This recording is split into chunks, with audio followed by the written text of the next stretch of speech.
Okay, we're live. Welcome to How to Build Your Own Home. This is Keith and Mackenzie. Yep. My Hi. daughter, the father-daughter team. And this is, again, every Thursday, live chat from 5 to 6, talking about building your own home. I'm a general contractor, and so is my daughter. We're both licensed contractors. Yep. Combined, we have probably 35, 40 years of experience, something like that. Yeah, I have 5 years. Just 5 years, like about 25 or so. So we're adding them all up. And then we have our granddaughter, Greer. She's being fed by Melissa right there. So she's on the table there. So if you hear the table rattling, it's because of our granddaughter and my daughter's daughter. I want to talk numbers real quickly. You know that I've been talking about building in phases and steps, cash flowing, trying to build your home in little bits and pieces. Sometimes people's needs are so great that's very hard to do.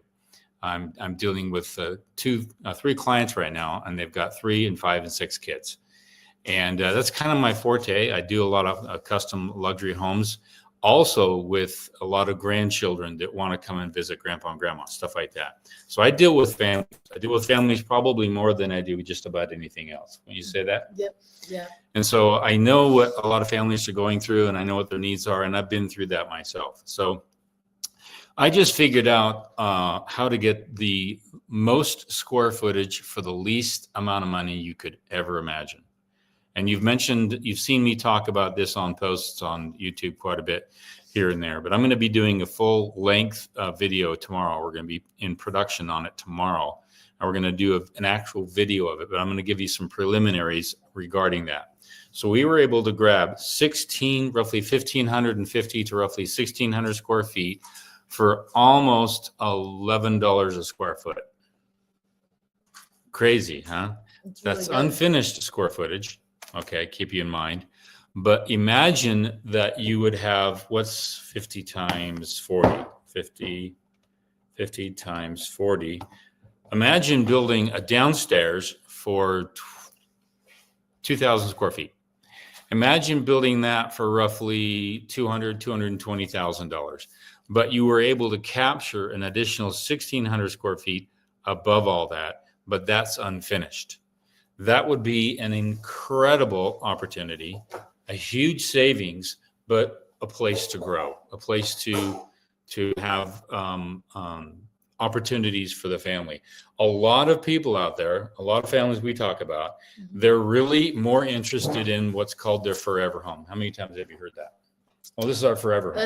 It's every time. This is our forever home. This is our forever home. Okay. Every time. And if we're entrepreneurs, so we can say that because we have businesses in our own towns. Mm-hmm. If you have a business in your own town, you're established, you're rooted, it's free, you're not going to go anywhere. Okay. Mm-hmm. It's possible that you and I could go down to Malibu and rebuild some homes down there. Yeah. But other than that, we're rooted, we're not going anywhere, so we could say that. But if you're employed by a company and they could just root you and move you and do whatever they want, it's really hard to say that's your forever home. But what is your forever home, okay, is the home you need today, that you see that home can be that forever home down the road. And that's why a lot of families wanted basements back in the day. They could unfinish them and deal with that later, and they could forever grow into that home over time. Well, basements are just cost prohibitive. Excavation, we've talked about that, concrete, the Portland cement. There's such a huge global demand on Portland cement. It's crazy. With tariffs coming into play, who knows what's going to happen with all that. Mm-hmm. But I like to try to build homes with the fewest number of subcontractors or the fewest number of big ticket subcontractors. What's a big ticket subcontractor? A big ticket contract's my stucco guy. I won't answer the phone. A big ticket subcontractor is excavation, framing, package, possibly even some exterior stuff like that. The fewest amount I can get, or where I can drop down on those costs, that's where I like to save. And so that's why I do a lot of stem walls and a lot of slab on grade. I do walkout basements here and there, but I don't push that, especially with some of the clientele that I deal with. So look for that post to come. I'm going to actually show video of it. And we used attic trusses to capture that additional 1,600 square feet of unfinished upstairs. All right, now that doesn't include my sheeting. It's just the shell encapsulation I was able to grab that much square footage by changing my trusses. The only difference is from a common truss, which is a web truss and you can't walk through it and all that, to an attic truss. And the difference in price is $7,500. All right. So if you're building a building, let's say it's a barndominium type of building, grabbing it upstairs with the design that I've created, and you're able to do that for less than $11 a square foot, that's not bad. Then you can grow into that and whatnot. So I'm actually going to be approaching the county. I'm on the planning commission with my county, and I'm going to try to get some zoning changed to allow for people to do unfinished upstairs. If you can do an unfinished upstairs, now families can scale, go into the small section down below, 1,500 square feet, 2,000 square feet, 1,000 square feet, whatever it may be, and then save that upstairs for a future growth. And that way you're not dealing with it in very expensive phases. For example, I talk about phases, but if you can all do it with inside the same building and then grow into it like a basement and unfinished upstairs, unfinished downstairs, that's great. But if you have to pull another permit and build a casita and then the main building, that gets to be a permitting issue, and you've got inspectors coming and all that kind of stuff. So I like to try to get it when the inspectors come once and they never have to come again, and then you finish what you want later on. So look for that post, and I'm going to go through some numbers. I'm going to really hunker down on that, and I think this is going to be a route that a lot of people are going to be interested in. And I talked with my my architect. He's very interested in just having the rough plan that we can sell, and then you can cut it up, design it, partition it any way you want. But a 40 by 50 building that's 2,000 square feet below with an additional 1,600 square feet above for just pennies on the dollar, really, when you add it all up. So I'm kind of going to push for that this year. I've got a couple of other builds that are going to be doing that as well. Some things to think about. So let's start taking some questions, and I'm going to put some pressure on my daughter here to answer some questions today. So let's start taking some questions. This is Carissa Rollheiser. That's a German name, Rollheiser. Love your channel. Thank you very much. We appreciate that and your program. I look forward to these live chats all week. Thank you. Would love to know what your favorite building science resources are. Joe Seabrick. Joe Seabrick is, I think in Canada, professor of science, and he's got a multi-volume set. I should bring that on the show. What we should do is actually do a tip from Joe Seabrick's massive tomb of work that he's accomplished. I've learned just about everything I can on the building science with a lot of practical application from my grandfather and a lot of other subcontractors and work that I've done over the years. So we should do a tip from Joe Seabrick. That would be cool. I think I might add that in and bring that up. So my daughter's going to keep some notes, tips on building science. But Joe Seabrick, and look at his building science, and he really knows how to give you tips on your temperate zone, whether it's Florida, Midwest, Northern Dakotas, Canada, whatever it is. He can give you all, and he actually breaks up the books. He has books that are separate for those particular regions. So check out his work, Joe Seabrick. He's the best one. Okay, great question. Great question. Okay, this is an interesting name. 10 snow dogs. 10 snow dogs. 10 snow dogs. You wonder where that person's from. Is that Alaska? Hi, Keith. Can you please explain your likes and dislikes for zip sheeting? Love the show. Yeah, that's a good question. I like it for the roof only. If you're in an area like Alaska, I don't know if you were in Alaska, or even on the Seattle, the Pacific coast, you deal with a lot of moisture, rain coming off the coast. It's really hard to frame during that time and then keep everything dry down below. I've seen videos of people trying to build in really bad climate, especially in Canada, where they've got snow all the time. That zip sheeting is great. Once they put it up there and they put the tape, the Sika tape on there, and they roll it on really, really tight, it's dried in. And not just dried in, it's sealed in. And so that's the only place I like the zip system. Other than, I don't put it on the walls. I don't put on anywhere else. I don't do it on the transition between the foundation and the substrate, meaning the wood framing structure. I've actually read a lot of reports that the tape does not last. How many times have you seen tape last? Any kind of tape. I've never seen tape last very long. And why are we putting it on homes? Except when you use what's the gray tape on Yeah. window frames. If you ever put that on your window frame, it will stay. Yeah. It will stay. It's aluminum. It's got an aluminum base to it. It's great. I've used that on a lot of homes. So that's aluminum wrap also, that tape that's got aluminum on it, and that's for ducting. The only tape that I think that sticks, but it doesn't stay under UV damage, is duct tape. But other than that, I have not seen tape be very successful.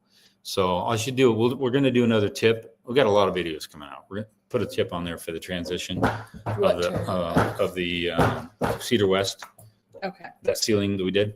Okay. We'll do a video on that and how we transitioned that. But that's the only area I like the zip sheeting is on the roof. I don't do it anywhere else. Okay.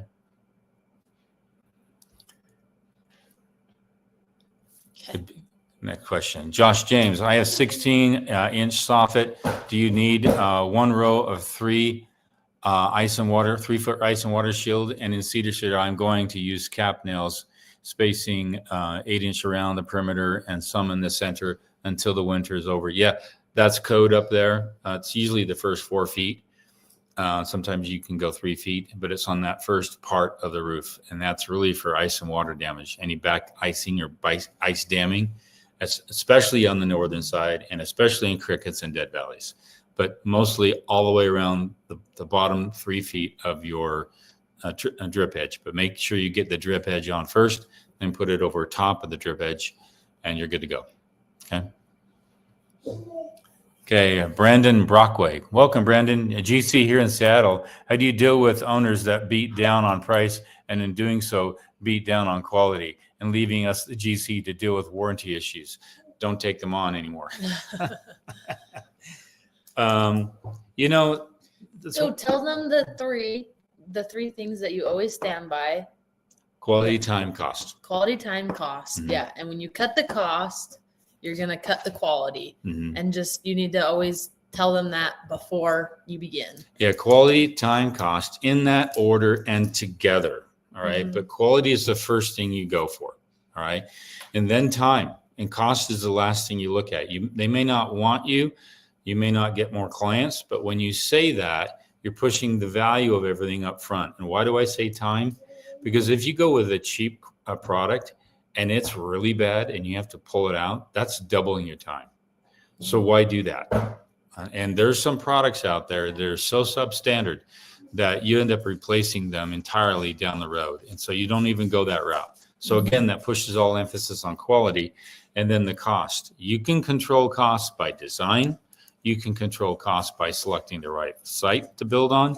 You can control costs by some of the products that you choose to put on your home. Mhm. All right. A lot of contractors too won't install things because they don't stand by that quality because they know they'll Right. have to replace it too. Right. So it's just Like being upfront about it. I never put a tar paper on a home, never. And I'll never even put a warranty on a home with tar paper. A lot of stuff like that. I just won't do it. And so when you kind of get in the groove of who you are and what you are, and you kind of stand by that, you'll attract. My daughter can vouch for this. We've been through some nasty situations, and with clients that just were not fun. And if they're trying to get your price point down so low that it's uncomfortable to do the job and you can't even do it, you're losing money, then that's not a client you want to take on. So Yeah. best to you. How do you what do you notice in the clients before you take them on? So like, how can you spot that client so we don't ever take them on? I attracted the wrong clients because I had a spirit about me that was scarce. I had a scarcity mindset. I was afraid that I wasn't going to get work. And so that puts out a vibe, and you can't see the vibe in the universe. You can't point to it. Oh, there's the halo on his shoulder. He's got a bad vibe. You can't see it. Science can't even find it, but it reaches, and people pick up that subconsciously. And when you put that vibe out, forget it. You're going to get that, which you co-create what you get. Mhm. And so I had a really good mentor that I actually built a home for that really taught me this, and you co-create that. So you have to really say, I'm worth that. I'm worth, I started at 7%, lost my shorts, 10 to 10, 11, 12, 13, 15%. That's where I'm at. you know. Okay, but So you didn't answer my question. I Okay. wanted to know what the red flags were. the red flag's in you. Oh, and but when you're in our new homeowner meeting, what are red flags you notice in the homeowners? If they're trying to negotiate my price point down, Yeah. then I'm into trouble. The best client is you say, we have a budget for say 600,000 or 800,000. What could we build for that? That's the client you want, rather than a client coming and telling you, I need to build 4,500 square feet. I only got 300,000 to do it. And that's a red flag. They rewrite your contract. And when I had a client, I sent him my contract. He redlined it up the wazoo. I said, I won't take you. And he begged me. I says, no. And he said, all negotiations are up for discussion. I go, not mine. I remember that one. Yeah. And he was going to live on the site in a trailer. And that was also a red flag. If they're going to be, living on the job site or really close, that's a red flag. So yeah, you eventually, I have a book called, what's the name of the book? I wrote the book. Oh, I don't know, but we need to go to the next Fake question. Optimist, 3 people to fire, 3 people to hire. Just look up my name on the Amazon. It's helped a lot of people spot those people you just do not want to do business with. It's a great book. Okay. Sorry, I Brandon made that Brockway. I one. had to do a little plug for my book. So Okay. Brandon Brockway, which construction software do you use, and do you move that fee onto your customers? I'm going to let Kinsey answer that. Software. I don't use a major construction software. I only use QuickBooks for our accounting, and then I just use Google Drive with Excel, Word documents, just basic PDF documents that I can use, but everything is organized and systematized in our Google Drive system, and it's free to me. And yeah, QuickBooks is cheap too. I don't add any of those costs to the homeowners. We do a lot for our homeowners that we don't back charge to. Right. I stay away from those software products. I've been on them. Yeah. I've used them, and I could name them, and they're not fun, and they're costly. We're talking $800 to $1,200 a month. That's a brand new truck, 2 trucks almost. So I've never gone there, and I know other builders that are high end like myself, very custom, with a full range of clients that we deal with, and they don't even use that software. Our big track home builder in town in St. George I know they use Builder Trends, but that's just for their supers taking pictures and updating schedules. And I mean, if you're a big company on a large scale doing 400 homes a year, then yeah, I could see Builder Trends would help you stay organized. But I don't know. We've just gotten into a good system, and we don't use any large software. Yeah, for none of our stuff. subcontractors would use it anyway, and Yeah. those programs are only as good as your subcontractors willing to use them. Yep. Because you sent an email to them, the schedule has changed. Please confirm that schedule is good. They're not going to do that. And so Yeah. the whole program is moot. at When that you're point. using small guys, and they're the guys that will have the better pricing too, they're not going to use those big softwares. Yeah. So, So yeah. good question. Yeah. Yep. So. Oh, next question. How do you do it? My wife just took off here. Brandon, this was here. Where is it? Are we at the, Oh, there it is. that There one. we are. Question. Okay. Hi, Keith. What type of soffit fascia material do you recommend? Note my build is in Florida, across the road from the beach. Aluminum and only aluminum. Mhm. Nothing wood or paint grade, because it's going to be toast. I did a video of about a year ago. We were in Newport Beach, California. Yeah. Newport. Yep. You need to go, if you can scroll down there and find it. Just search my videos for Newport. I did a video of all the massive damage to homes because they did everything paint grade. Even the pony wall outside of a deck, paint grade. And it was brand new, and you can see the rot and everything taking place. Your roof should be aluminum. Your soffit and fascia should be aluminum. Period. End of story. Wait. What about stucco though? Just wondering. I'm not a fan of stucco in those particular areas. However, it's the most affordable. And the problem with stucco in those areas is you've got moisture that's getting in the stucco. And if you use the wire mesh, it's going to rust inside there. And so there's new products that have come out that are synthetic, that are fiberglass and plastic and whatnot. That would be a better product for your mesh product to hold your gray coat on. But that's a different story. Just for the soffit and fascia, aluminum, because it's a rust impenetrable and it doesn't oxidize in the saltwater air. That's what's most important. And the roof should be aluminum too. And it looks good. We'll show good. you a video on Yeah. our mountain build that we're doing with Yeah. all aluminum. Yeah. It looks And really it can good. withstand 140 mile an hour gusts. Aluminum can. Your tile, your asphalt can't. Even your standing seam can't do that. So somebody should open up some roofing companies in Florida. Right now, if you go to Florida and in Hawaii and a lot of those places, aluminum is rocking it right now, specifically for that reason. Okay, Swan Lake Builds. Haven't seen you in a while, Swan Lake. It's great to have you back. I'm in Central Florida building a 3-foot tall stem wall and slab foundation. One excavator suggested using just fill dirt. Should I also include crushed rock and sand for better stability? Not only that, but also for water table draining it away from that slab.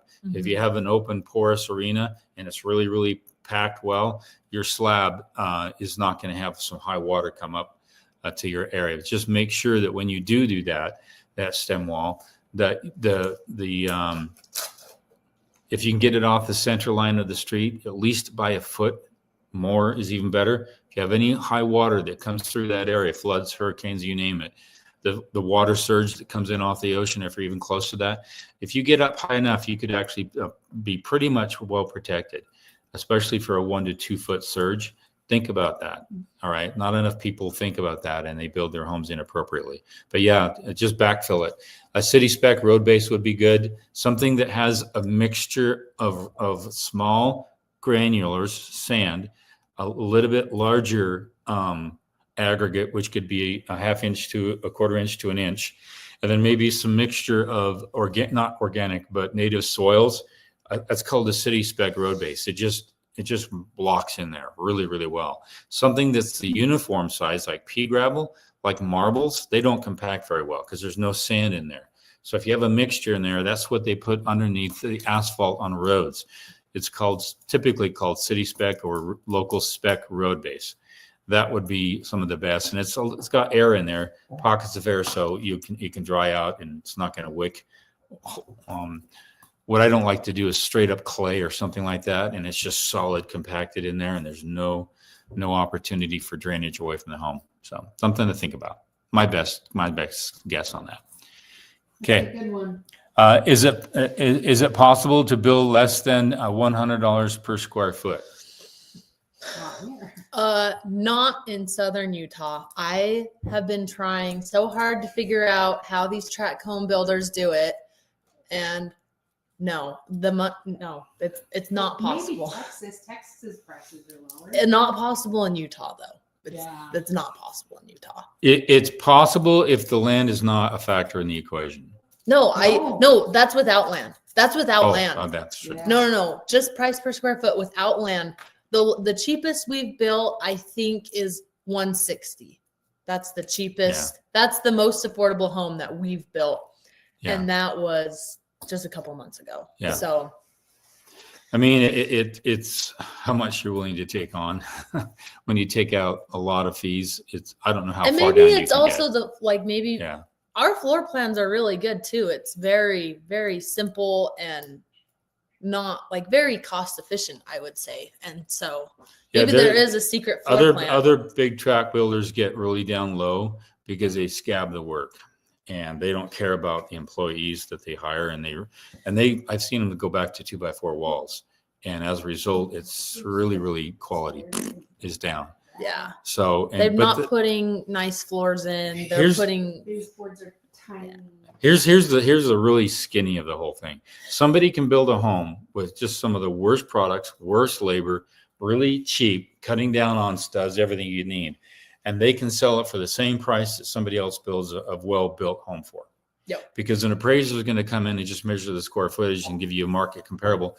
And this is the problem in the market, is that people are not giving actual real market value for a home. We just built a home up in the mountain there, and it is the best built home up in the mountain right now. The whole home is pretty much about 80% fire resistant, not fireproof. Mhm. And it's going to have a lasting quality that's phenomenal, just phenomenal. and the installation on it and the utility costs are going to be far superior to anything And else. the up there. selections, And the but they're only selections. going off of square footage. Yeah. So that's the real problem, but very astute buyers know quality when you go in it. And here's just a real quick tip. When you go into a home, shut the door, but listen carefully to when the door shuts. When that front door shuts, you kind of know how well a home is built when that shuts. You'll hear and it's just a seal. And it's like a dead weight in the home. It's just not moving at all versus homes that are rattling and you can hear the window rattle and stuff like that. There's a lot of other things. That's just Does really. does that mean you like the front door that I picked? I like for the front mountain door. home? Yeah, Because she- it goes. Yeah. I don't know the sound. I'll have to put a mic there and get a sound to it. So let's take the next question. Good question, Rob. DeWitt EXJW. Hi, I am retrofitting a WSWH 18 by 8 shear wall for a single story house. Okay. Do I need to epoxy for the 1 inch diameter of the threads AB? I will have a 36 by 24 square pad underpinning the shear wall. Hope it makes sense. I kind of know what you're talking about, but you'll have to get an engineer. And if you're dialing in and changing your structural, and then you've got a hold down and you're going to have to epoxy that, you're going to have to get an engineered letter on that, typically, depending on how sophisticated the inspector is. And if you're going to have a special inspection on site, and that's usually a geotech will actually come in and inspect them and install that. But here's the real caveat. If you're going to dial in with epoxy, trying to hold something else down because you're moving something structural, do you have the sufficient foundation for that bolt to go down in and epoxy that? If you don't, then you don't have the proper support for it, and then they may have to force you to change your whole foundation plan. So that's when it really gets down to stuff like that, is do you have the proper foundation for something? Like we just did a remodel and we had to put a big beam up there, but on the very ends of that beam, we had metal beams going down, a 3 foot by 3 foot by 3 foot, almost a full, literally a cubic yard of concrete that was put underneath that spot footing. And then we had to put in big, huge bolts that were also epoxied in there. And so I know what you're dealing with, but you have to start with the foundation, making sure that can handle it. And if that can handle it, then will the engineer give you a letter on this is how you need to do it? And then check with the inspectors. Do you need to have an actual certified inspector there when you do it? I did a video a couple of months ago. If you look at it, I actually put a post on a rock. If you look at my videos, just a couple of months ago, we actually landed a post on a rock that was too big to move. And we had to get a certification for epoxy with a big J bolt down in there. And I so forgot about that. I've been through that several times.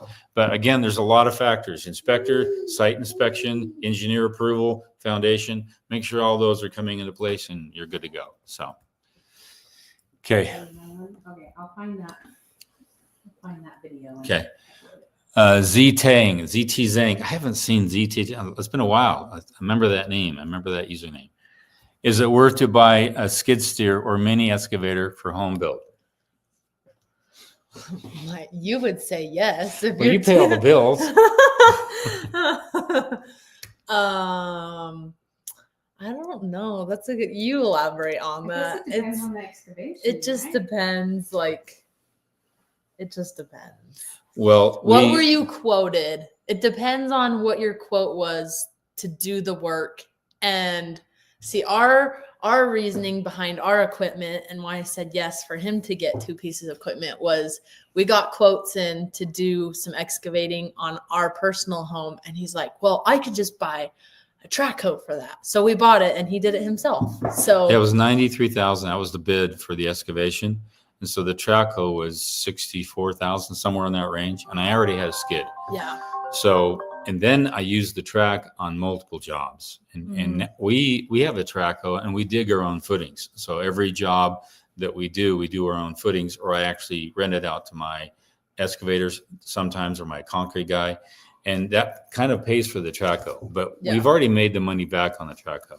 For us, it's smart. Yes. Yeah, for us, because we have multiple jobs. But if you think you can get a side gig out of it down the road, And if you've got 5 acres and you know you're going to be moving stuff left and right, it might be something to get over time. But then again, it might be hard to sell it too. If you know Yeah. you can't sell it after you're done, that might be something that you avoid. But it depends on your soils, your engineering, how much dirt you have to move, what the bids have been. Like I wouldn't get a skid steer if I have to do a 5-foot over X. That's going to be too long, and you need a big track to come in and make Yeah. that happen. But if you've got a 1-foot over X with just a 6-inch grubbing on there, that's great for a skid. And if somebody bids you 15, 20,000 to do all that, Yeah. plus some minor things, then you've got 15 grand, 20 grand into a machine, and maybe another 15 to 20 to pay it down the road. You have to weigh all these things. And if you're in a new subdivision, there's a lot of builds going on. Hey, you can just rent that thing on site and just let it go around the neighborhood. So a lot of things to think about. So, but I like them because I'm moving concrete, I'm cleaning. It's on the job site now. We're using it to clean up. I've got forks and a rock bucket with it. So if you have a site with just rocks up the wazoo and you have to filter them out because you need to get some native soils to help compact, that's a plus too. So that's another implement cost.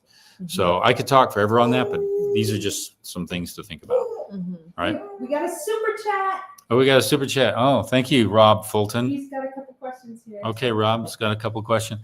How much can we pay you for a 2-hour consultant? I want to ask 20 to 50 questions and want to pay you for your time. If that is what you can do, please, go to the website, howtobuildyourownhome.com, contact the instructor and the instructor. There's a thing there, and make sure you send your email, and I'll see your email come. Then I'll respond to that, and I'll give you directions on how to schedule that and what it's all entail. But yeah, I do have a consulting that I've done, which is kind of pricey, but I'm finding that I can help a lot more people for Mhm. just a 1-hour consult. And I've seen a lot of families just do 1 or 2 or 3 of those during the course of the build, and it's a big savings for them. And then it's actually more convenient for me rather than having to take texts all the time or email all the time or something like that. So it's available. Just go to the courses page, and I think you can message me there on 1-hour consulting. It's all there. Just reach out, and there's instructions on how to schedule that and how to pay for that and all that. Okay. And the more you have, and thanks for the super chat, and the more you have ready, like plans and geotech and all that, I can help walk you through stuff and all that. It'd be great. I'm going to get Kinsey involved on that and get her some consulting work. So, okay, Josh James, do I need to finish all rough plumbing and HVAC so roof penetrations are done before shingles? Yes, you do. Or can I just put the pipes through the finished plumbing after the roof can get finished? No, you want to get them in there. They can dry in before that's punched through. Right. But they can't. I wouldn't install till that's punched through. Yeah, you want to get those punched through. The reason being is because you want to keep the liability on the side of the roofer, not on your side. So if you're punching through the roof that the roofer has already done, guess who's liable for that? You're now accountable for any leaks because you didn't communicate to him. You didn't allow him to install it the way he likes to install it. So don't do that. And this is a DIY biscuit head move. Okay. DIY biscuit heads do this. They take a little bit of responsibility away from a person, not knowing that that's what they're doing. And as a result, they have problems. I had a client that I couldn't get to a job real quick. They hired somebody else to do the roof. It leaked up the wazoo, and I wasn't responsible for it, which was great because I was able to just walk away from the job because they took that away from me. So be careful. Don't take away responsibility from people. Even if you think it's saving time somewhere, be very careful about that. And Okay? the roofers will probably charge a change order to you as well because they'll have to come back and fix something. So it'll just be an extra cost for you. It's better just to wait. Just wait. Yep. Okay. Good question. Next one. MS, looking to build in Kanab next year, starting with a small build, 1,500 square feet. Probably will get a contractor though, as I'm out of state. Okay. Cool. Yeah, I know Kanab very well. 160. Can you build my house, Kanab? Ha ha. I've built in Kanab. I also built in Moab, but I'm very familiar with Kanab. So if you're interested in some consulting, reach out. I built about 7 homes in that Kanab area, so I know the area pretty well. So SM Bill, welcome back, SM Bill. Question on roofing underlayment. A roof suggested to use Malarkey UDL underlayment. He said it's better than the synthetic underlayment. Do you have any experience with Matt Malarkey product? A lot of roofers have gone to products that are safe for them. I stay away from a tar paper. It's not good for the home, and it's not safe for the roofer. So if you're on an 812 or more pitch, don't impose your synthetic on them. They're going to want to use something that works, that might be safe for them. And there's something called Raptor. It's a Raptor synthetic. You might want to look into it. And if you're doing your own roof and it's over an 812 pitch, it's a very safe underlayment. It's got some vapor permeability to it, but it's super strong and it withstands a lot of snow and high wind. So that's my favorite. It's a Raptor synthetic. And I usually would buy that back in the day when I was doing my own roofs. I would buy a whole pallet of it, and I would just go through that for a couple of months before I would need some more. I don't know if you remember that. I had pallets of that synthetic. Yes, I do remember. But you want to make sure you have something that can withstand high winds. This is synthetic, and also, and the highest rating is the Florida, Miami-Dade County, I believe. If it's got a rating for that particular county in the United States, it's got the highest wind rating. That's the one I typically use too. But I always like to have one that's very safe for the roofers to walk on. Okay. Next question. Lacoca 21. Hope I said that right. Lacoco. Coco. Lacoco 21. Planning on crawl space build. What type of floor system do you like? Pointy wall versus LVL versus steel beam and post. Floor truss, I-joist, 2x10, engineered floor truss. And I call it top chord bare. It's called an engineered floor truss, meaning that it's made out of 2x4s. And the 2x4s are lengthwise this way. So the flat 3.5 inch of the 2x4 is facing up like that. So you've got more coverage for the subfloor to fit on rather than an I-beam or even dimensional lumber like a 2x10. You've only got 1.5 inches versus 3.5 inches for that subfloor to fit on. And I'm not a fan of I-joists, because you have to drop all your mechanical, at least your forced air, underneath all that. All right. I like the webbed engineered floor trusses because you can fit all your engineering and then really get a nice insulation encapsulation on that whole floor system. And then top chord bare means it's sitting inside the stem wall, provided you have enough, at least 2 feet. I like a 3-foot crawl space. So when I'm sitting up in a crawl space on my butt, I've got about 3 feet of clearance so I can sit between the trusses, move plumbing or move electrical, move all that stuff, duck down and move in and move over to the other one. You want a subfloor or an under crawl space with that kind of access. You don't want to have to be on your back the whole time. Plus, that kind of clearance keeps you away from moisture wicking up into the substrate. So I hope that helps you out. But engineered floor truss is the only way I go. I don't do anything like anything else other than those, especially for a floor like that. Okay. Jason Hughes, would aluminum roof work in North Carolina? Yes. All right. Especially if you're near the coast. Anytime you have any salinity in the water coming off the coast, that salinity is not going to do anything to that roof, and it's going to withstand a lot more wind gust. And there's a roofing company called Atlantic Eastern Coast Roofing, Metal Roofing, East Coast of Metal Roofing, something like that. It's a big company. They handle a lot of homes up and down the coast there, and they started in Maine and they're working all their way down to Florida. And I know the company; they get the same product I get, and so just research and find out. Rob Hunter, what is your experience with owner builder? I truly appreciate your response, sir. What is your experience with? We were owner builders when we do our own stuff for owner builders. Explain your first home, because you didn't have a lot of experience your first home. I was teaching at the college level, and I was working in the administration. I think yeah. And I saw a piece of land, and I was remodeling family stuff, and I got tired of that and all the value that I was putting in somebody else's home. And so I bought a piece of land and didn't even check it with my wife. No, it's out of town for work. She was out of town for work, and I told her when she got back, and I put $5,000, and I subordinated it too. I can't believe I got that done, but he subordinated 25,000 of it. And it was a parcel for like 28,000 back in the day. The fact that you got land for 28,000 just makes me want to cry. So I bought it, and then I had a stable job, and I knew how hard I could work. I had experience in roofing and landscaping and stuff like that. And I went to the bank, and they pre-qualified me. And then I went through the design, hired a draftsperson. She made a couple of mistakes. We had to fix them. And I started there. And that was my experience with owner builder. And I didn't really get into the trades until a couple of years later when somebody moved my cheese and I went into the trades, and then eventually became a general contractor.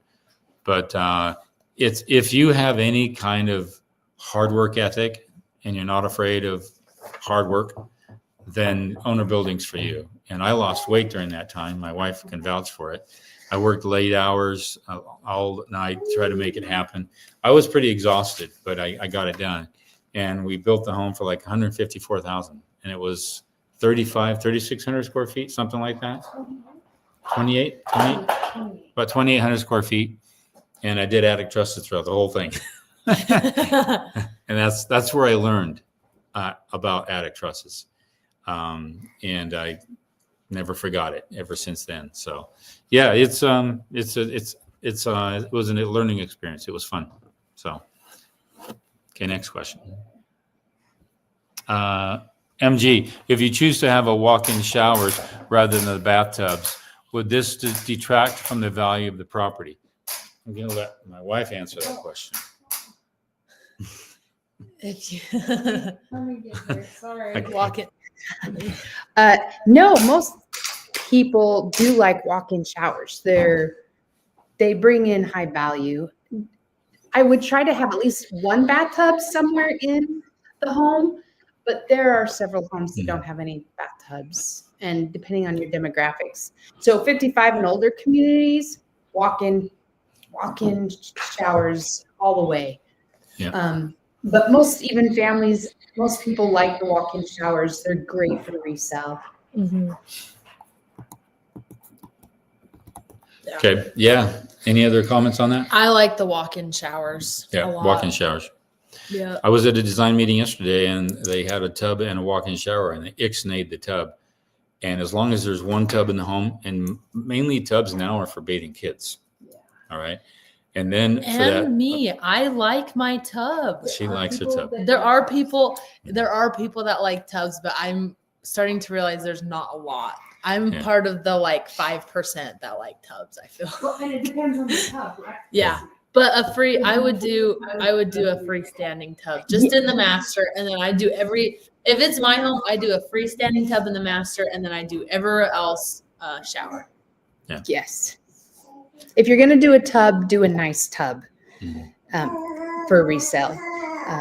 That's my Yeah, view. freestanding garden tubs are the best. If it's all built in and stuff, that gets to be a hassle if somebody wants to change it. So And you can find really good deals on some freestanding tubs. Like Mhm. Home Depot and Lowe's, they have some really good, nice looking ones that are good priced. So if you're planning on doing it. okay, good question. Taco Man 23 Daniel, that's pretty cool. Hey, big fan of your channel. I'm building. Thank you. I appreciate that. Building in Alaska or Arkansas. That's Arkansas. Arkansas. I always get them confused. Oh wow, I just beat It's- you on geography. Sorry, beat me on geography. It's a very flat lot, and I'm thinking it would. It's a two-part question, right? Yeah, sorry. It's right down here. Next, Multitasking. Hello. it's Oh, there it is. Fill dirt. So bring in some fill dirt to elevate the pad for foundation. Who decides if I need to bring in fill dirt? You do. Excavator does. Maybe the permitting office does. I know you have. Geotech. Does the Geotech? Geotech will do that. Alaska. He's in Alaska. That's Alaska. That's a lot. No way. Is that really Alaska? Arkansas is Arkansas AR. It is. I beat you. Your geotech would mention that, but if you have any permafrost issues, the further inland you are, the more I'm you're so gonna dumb. the more you're gonna have that, and so that's gonna determine you're going to have a massive frost depth Wait, on that. you have a flat lot in Alaska? Yeah, it's pretty though? flat lot. It's not flat out there. That's impressive. Yeah. Well, it's that particular piece of land is a flat land. Oh, okay. So look at your geotech report, and you just want to make sure you have positive drainage away from the home. Yep. Okay. You don't want to just build, like I just looked at some property for some clients yesterday and took a picture of it, and it was pretty flat, to be honest with you. But here's a picture of it. Some clients are probably watching today and they know who they are. But I already spotted some issues with possible drainage. As we build the home, we'd actually slope it away. You need at least a positive slope. And in your neck of the woods, probably a 1/2 inch per foot slope, not a 1/4 inch like where I'm at, but where you are. Because if you have snow that's 4 or 5 feet and build up on the outside of the home, you're going to want even more slope away from the home. So look at your geotech report and just make sure you get that some proper drainage away from the home when you finish it. Okay. Here's a good one. Here's a good one. What problems should I anticipate as a woman owner builder? I mean, as far as any disrespect, for example, with subcontractor. Why don't you tell the story of between you and who? Who? The person who's hard as a knot, or subcontractor we worked with, who's a woman. Who? Oh. You Okay, know what okay, to say. okay. My daughter knows what to say. Sorry. Yes. My way, I have a lot of respect with the guys in the field, and I love my job because I get along with them so well. And we know another woman in construction. She has her own business, but she works as a sub more than a GC. Well, kind of a GC and sub, but she's just very hard on everyone and stern and just has to be a badass all the time. And she's just so rude. And the subs don't like working with her. And she's always like her way or the highway. And just don't take that approach. Try to just like, if you don't know things, always just ask questions. Subs are really nice, like letting you know. I tell my husband all the time, I am so lucky to be a woman in construction because I get a lot of, what's the word I'm looking for? No, not respect. Care? No, yeah, I get a lot of care, but it's, oh my gosh, I'm sorry. I have a postpartum brain. Like if I mess up, it's okay. Like Grace. I get a lot of grace because I'm a woman and they're very understanding and they coach me. Like it's been awesome. Like the past 5 years in construction has been so awesome.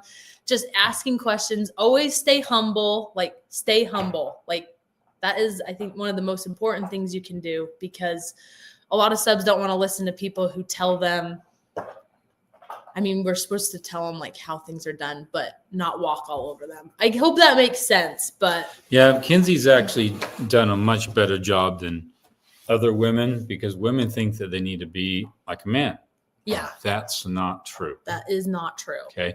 You be the best woman you are, just as I am trying to be the best man I can be on a job site.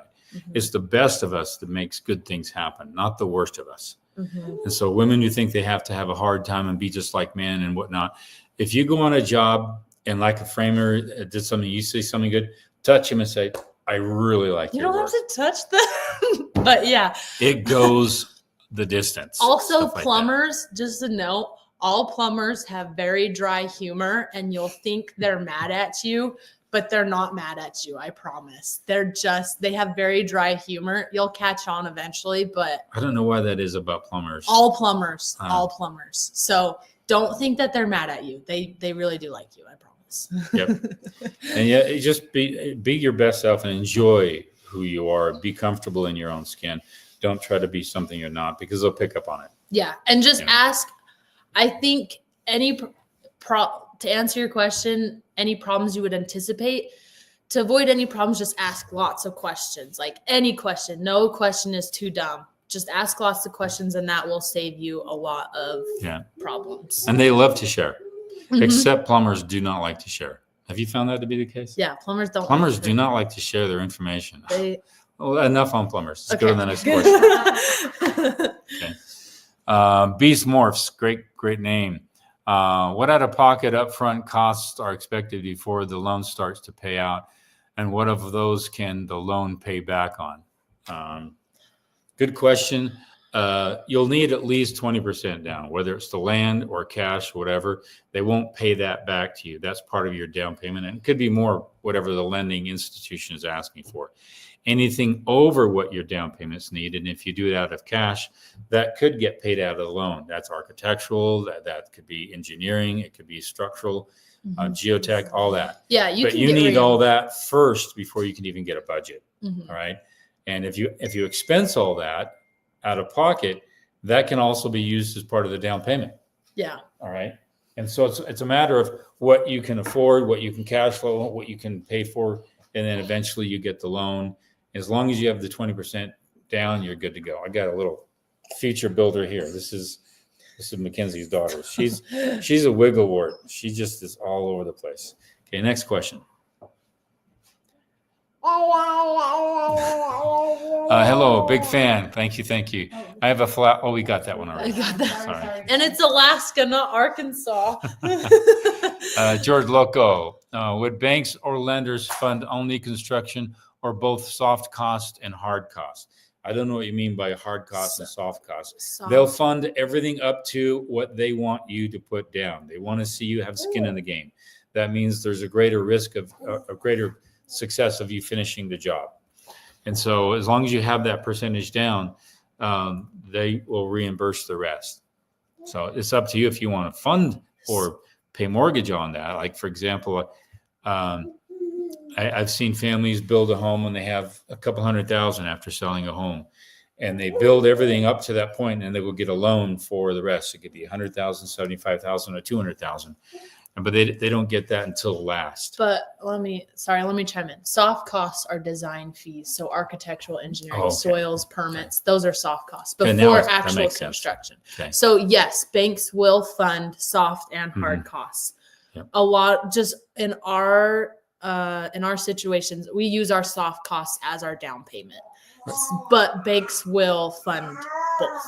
To answer your question. Make sure you keep a copy of that check. Scan that check when you pay anybody before you even get a hard loan, and then make sure you show that these are costs that have gone towards the build of the home. Okay. Right? Yep. MG, have you been able to investigate Fastwall? Yes, I did. Actually had it bid out on a home, and I love the product. I think it's phenomenal. It's got a ways to go with price point. It came in at like almost 90 grand for a client, and it was so cost prohibitive that we just couldn't go with it. And that's just the material, not the labor, not the rebar, not the concrete. Those are all going to be additional costs. Okay. OmniBlock would have been a better deal, but again, a little more on the labor costs. So I love these modular structures. I love OmniBlock. I love Fastwall. I think they're phenomenal what they can offer people down the road. But the problem is you can find a framing crew a lot more affordably than you can a mason. Mm-hmm. And so that's the problem we have is in our market. If you were to go back 150 years ago, everything was mason. Everything was a mason. Our adobe home up front was all done by the trades of a mason. So that's the problem we're running into is we don't have enough skill in the fields out there that know how to stack and mortar and that kind of thing. Mm-hmm. So, and I think their price point is that way because they're still new. They haven't penetrated the market. Now, OmniBlock has penetrated the market. They're in the Midwest, they're in Arizona, they're in Florida. They're tapping into all these batch plants to manufacture their product. So they're doing a good job. I think Fastwall has a ways to go. We have a lot of questions. Okay, next. Local 21. Thanks again. Follow-up question about floor trusses over crawl space. What fire codes apply to that system? Do you have to drywall part of the floor system to pass any fire code problems? No, only the transition between the garage and the house. If that is on the same, or if that's any kind of shared, you'd have 5/8 inch drywall in the garage. That's the only fire code typically you have for homes. A fire rated door, fire rated drywall in the garage, and then in some particular areas, fire retardant systems, like in California and in some other areas that they make you put in a sprinkler system inside the home. But I've never seen any kind of fire rating inside the crawl space. And Okay. it depends. You never know that some permitting areas are really different. So I've not run into that. Okay, Alex R. I just wanted to say hi. Hey, Hi. Alex. Thanks, Alex. Dave B. If you want respect, act professionally. Don't get angry. True. If you do, walk away and calm down before talking to subs. You should never talk to subs when you are emotional. Very true. Very true. Very true. Yep. As you get older, you manage your emotions faster and quicker. When I was younger, they would get a hold of me and I'd run off for 2-3 hours. Now it's like I calm down much faster. Yeah. Wouldn't you say so? Mm-hmm. Okay. All right. Yeah. Thanks. You're very calm now. All right. I agree with McKinsey 100% that plumbers have dry humor because mine sure did. Yep. I think my first year in construction, my plumber was the only person that made me cry. I had to hurry and walk away. It was so bad. But no, they're awesome. I love my plumbers now. But they have dry I humor. think it's just speculation. I won't go there. Let's ask some more questions. Okay. Oh, I can't remember what he had. He has a high water table. Was there something? I think my lot has high water table. Yeah, if your lot does have high water table, talk to your geotech engineer and ask him what you can do to ameliorate that. And typically it's lifting the pad, putting some aggregate underneath there, getting drainage away, swells, whatever. You're going to want to find out about that. Okay. George Loco, I have a weird lot measuring 32 by 150, zoned for duplex, narrowing towards the back. What's the best method to plan design the duplex? Should I include rear parking? We have actually designed for that. 32 by 150. Yeah, that's the Sunrise plan. No, this is for a duplex though. Yeah. That's not a house. That's for a duplex. Well, the The duplex sunrise plan is a house. Well, it could be a duplex, but at 150 feet, that's deep. So you're going to have what's called a private drive to the side, and it's going to get access to whatever you're going to build. And everything you're going to build is going to be on one side of the lot up against your setback, which could be 8, 10, 12 feet, whatever. And then your drive access is going to be on the right-hand side. And that's what you're going to have to deal with. You're going to have a home that's a duplex that's long, and then you're Yeah. going to pull into it like this.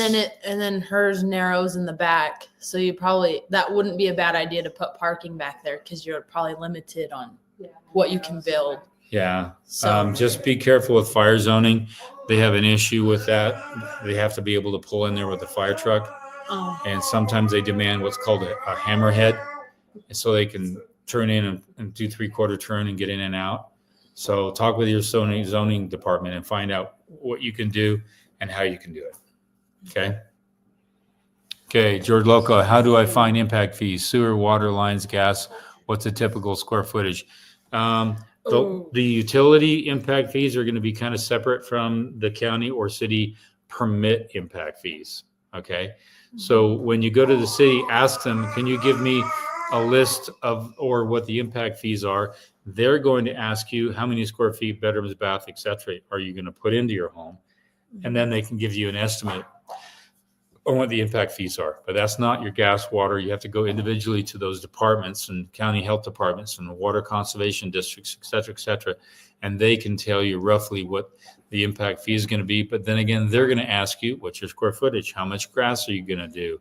Stuff like that. And each county and city is different on their pricing. So we Yep. can't give you a number on what the price typically is Mm-hmm. because everywhere is so different. Even our city and county is completely By thousands. polar opposite. Our county and our city, we build in both of them, and they're just polar opposites in cost, almost by $10,000. Yeah. A difference in cost. So that's why I always press people, if you're going to build in the county, typically that's more affordable than any city metropolitan area. So Mhm. But I would start at your city building department and they'll tell you where to go to find the rest. yeah, George Loki, you need to look at designs with minimal overhangs too. Setbacks usually include overhangs.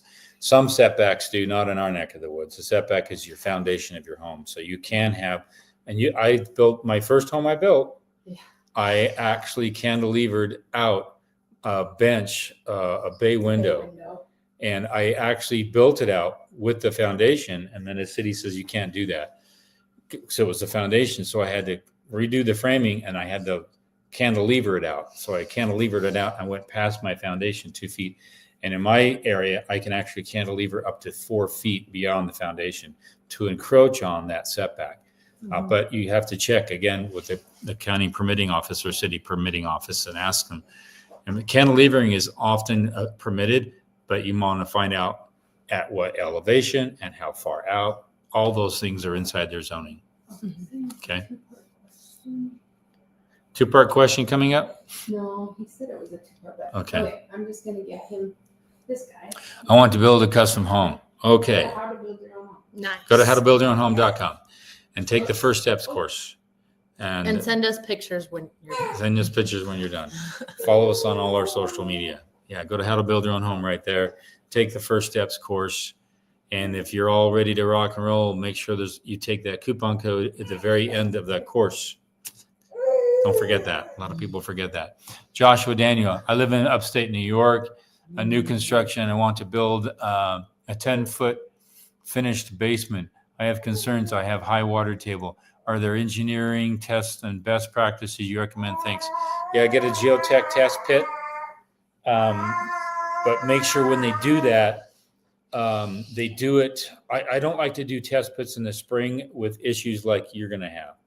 If you can get a test pit in like July or August when spring runoff has come, that's going to tell you where your water table is.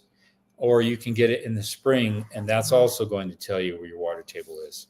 So you may even it's frozen right now, so you're not going to tell.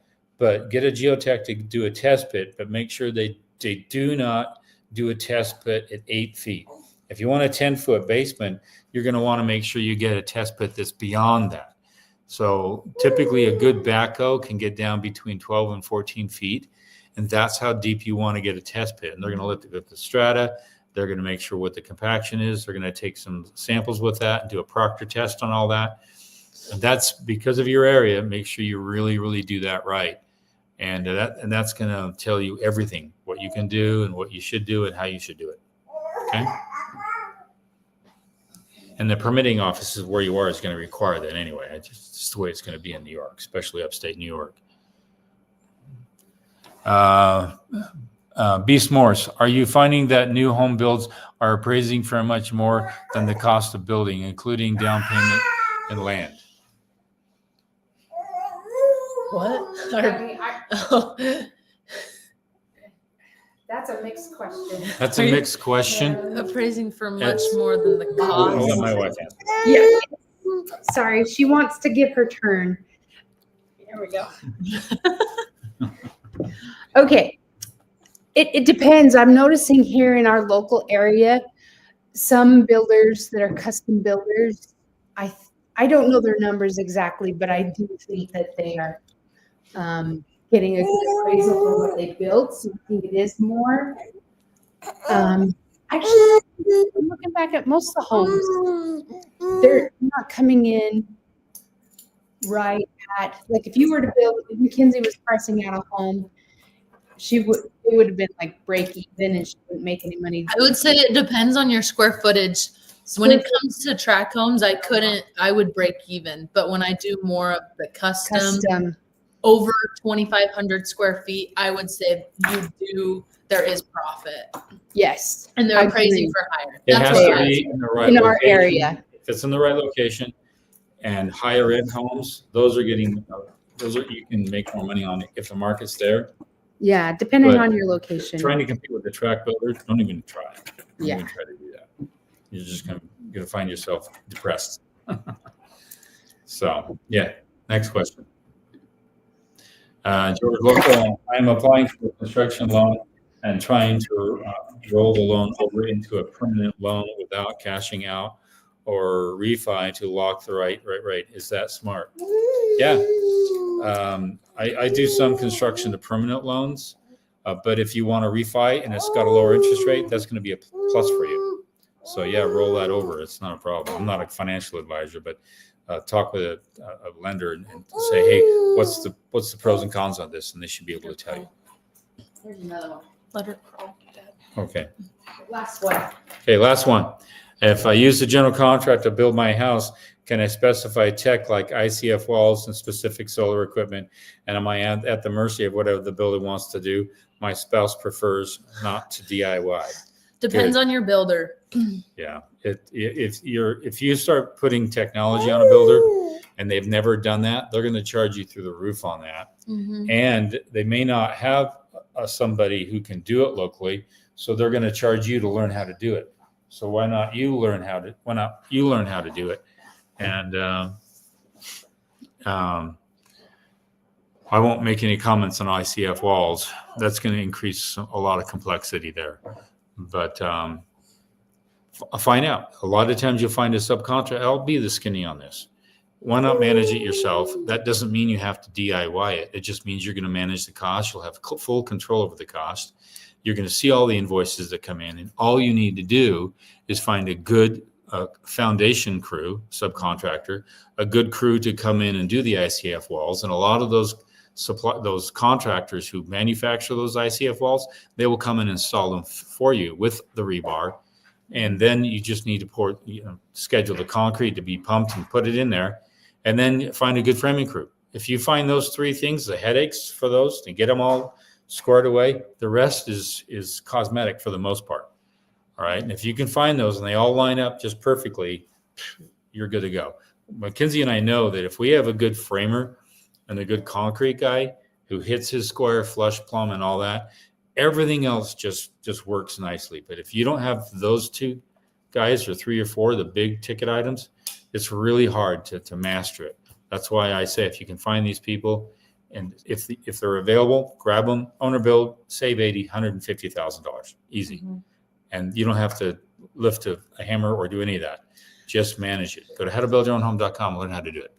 Okay. David brought up a good point. Okay. Your home better appraise higher. Otherwise, you spend too much building it. True. Mm-hmm. If you save $40K by building it yourself, it should appraise somewhere around $40K more. Very, very good point. The main reason I'm here and the main reason why I built How to Build Your Own Home is to replace me, to replace the general contractor. That is the biggest cost in the build of a home. By far the biggest cost. It's anywhere from 10 to 25%. And if you're building a tract home, that could be 15, 18%. And they're marking up that sucker so high and then giving you bad quality. Mm-hmm. So that's why I'm here. That's why How to Build Your Own Home was created, to help you replace that without lifting a hammer. Maybe a broom, but without lifting a hammer. And that's your biggest cost savings, the biggest cost savings out of a home. After that, it's realtors and other developers and people speculating on the land, stuff like that. So think about it. That's why I'm here. So again, we'll be here next week, 5 to 6 Mountain Standard Time. We've got a lot of great posts coming up. Stay tuned for those. Like, subscribe, share, do all those wonderful things. Helps with the algo. Get us out there, and we'll see you guys next week. Okay. Bye-bye. Yep. Bye. Bye-bye.